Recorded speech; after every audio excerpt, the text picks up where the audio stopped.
mbere ko dutangira turashima Imana cyane kuba yaturinze ikajya mugoroba. Izina ry'Imana nirihabwe icyubahiro. Tunejejwe no kuba turi kumwe turi umuryango, kuba Imana yaratugiriye neza ikabana natwe twisanga kuri ino tariki. Si uko turi beza kurusha abandi, si uko twanakiranutse kurusha abandi, ahubwo ni agahe Imana yatwongereye kugira ngo uyu munsi tube turiho kugira dutunganye ibitaragenze neza kugira bigende neza ku munsi n'ubundi bonekwiye bizasange twarakiranukiye. Rero mbere yuko dutangira, reka twakire umubyeyi wacu mama asenga Imana, namara gusenga Imana ubundi dukomeze gahunda. Murakoze, nikaze kwa mama.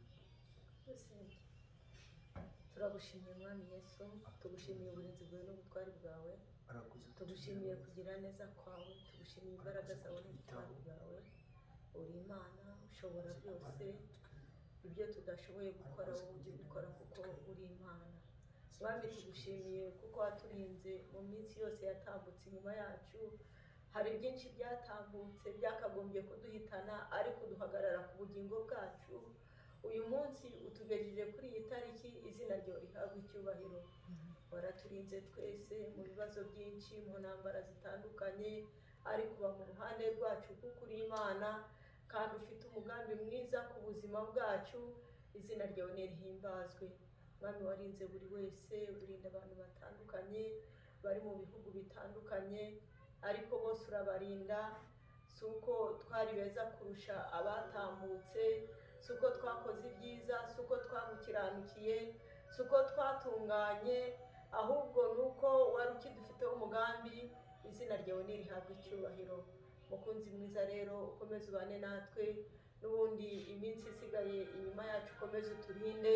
N'ubundi nutugeza kuri tariki imwe Mwami tugasoza umwaka, n'ubundi tuzongera tugushime kubw'ubuntu bwawe n'imbabazi zawe. Ukomeze ubane natwe kubwo gushaka kwawe mukunzi mwiza. Twakagombye kuvuga byinshi, ariko gusa turatuje n'utuze, turacecetse n'uceceke, kuko wowe uzi ibidukwiriye, ibyo tutazi wowe urabizi, kuko ujya urebera ahantu hose icyarimwe. Tugusabye twizeye ko ibyo byose ugomba kubikora, ari uko tutabigusabye cyangwa tutabivuze, ahubwo wowe uzi ibidukwiriye mukunzi mwiza. Ubwawe Yesu umwami wacu, amen. Amen. Nukuri Imana yakoze kuba dukurikiye, nangwa se abo tutaramanye nabo bari kudukurikirana. Mwese turabakiye mu izina rya Yesu, kandi tunabashimira gukomeza gukurikirana ibiganiro byacu.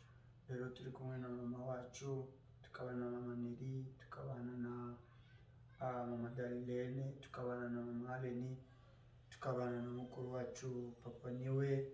Imana ibamugisha kuba yabashoje umugura, tukaba turi kumwe n'undi n'umusore wacu Patrick, n'undi uri kuri kamera. Nawe Imana igumugisha kuba turi kumwe uyu mugoroba. Rero nta kindi kiduteranyije, ni ukunezererwa Imana yacu. Ntacyo twabona twayitura ku buzima bwacu bwa buri munsi turindiramo, usibye kuyitaramira buri wese akavuga ikiri ku mutima we. Nta kindi, ntabwo twabona icyo twayitura cyayinezeza, usibye kuyitura, kuyikiranukira no kwihana ibyaha byacu bya buri munsi. Imana ishimwe. Rero nta kindi, ni indirimbo, ni amasengesho, tugataramana, tugakomeza kugubwa neza twese. Gusa mukomeze muryoherwe n'akanya keza turimo. Imana ibamugisha.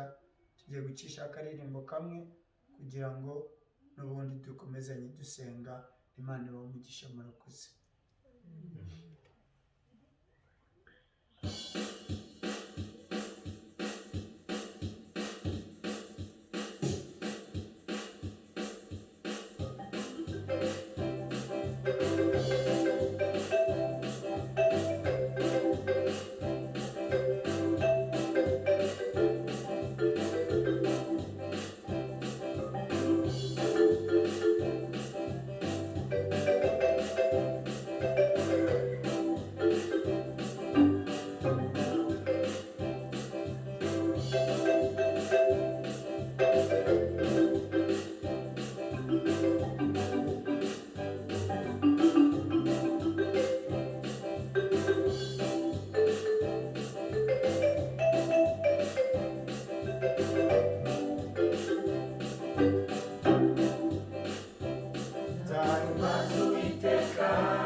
Himbaza Uwiteka mu kubaho kwanjye, ishimwe rye rizahora mu kanwa kanjye.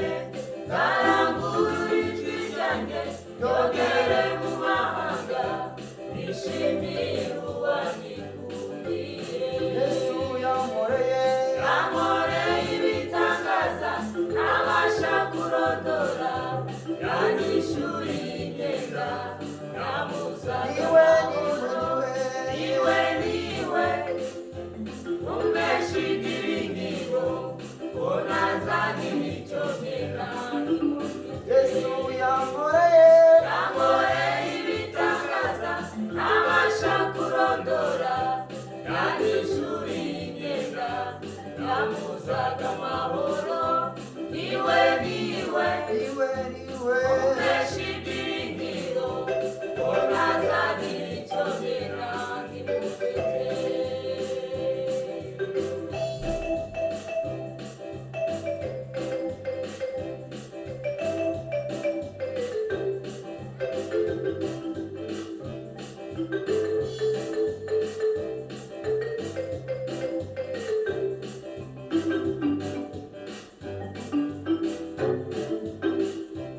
Umugeri wanjye sinzatinya mufite, inshyimboye n'inkoni ibyo bimuhumuriza. Sinzakuka umutima kuko ari unagira ku manywa ndetse na nijoro. Niwe mugeri wanjye sinzatinya mufite, inshyimboye n'inkoni ibyo bimuhumuriza. Sinzakuka umutima kuko ari unagira ku manywa ndetse na nijoro. Yesu yankoreye ibitangaza ntabasha kurondora, yanyishyuriye imyenda yamuzaga amahoro. Niwe umpesha ibyiringiro ko ntazagira icyo nkena nkimufite. Yesu yankoreye ibitangaza ntabasha kurondora, yanyishyuriye imyenda yamuzaga amahoro. Niwe umpesha ibyiringiro ko ntazagira icyo nkena nkimufite.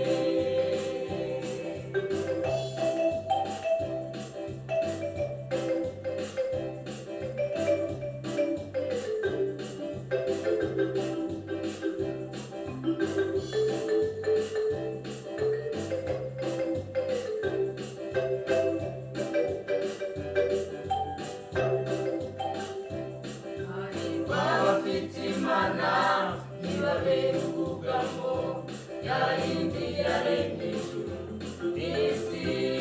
Kuko azagororerwa ubugingo bw'iteka, bwa bundi twahishiwe na Yesu. Hahirwa abafite Imana ibabera ubwugamo, ya yindi yaremye ijuru n'isi. Kuko azagororerwa ubugingo bw'iteka, bwa bundi twahishiwe na Yesu. Yesu yankoreye ibitangaza ntabasha kurondora, yanyishyuriye imyenda yamuzaga amahoro. Niwe umpesha ibyiringiro ko ntazagira icyo nkena nkimufite. Yesu yankoreye ibitangaza ntabasha kurondora, yanyishyuriye imyenda yamuzaga amahoro. Niwe umpesha ibyiringiro ko ntazagira icyo nkena nkimufite. Yesu yankoreye ibitangaza ntabasha kurondora, yanyishyuriye imyenda yamuzaga amahoro. Niwe umpesha ibyiringiro ko ntazagira abagenzi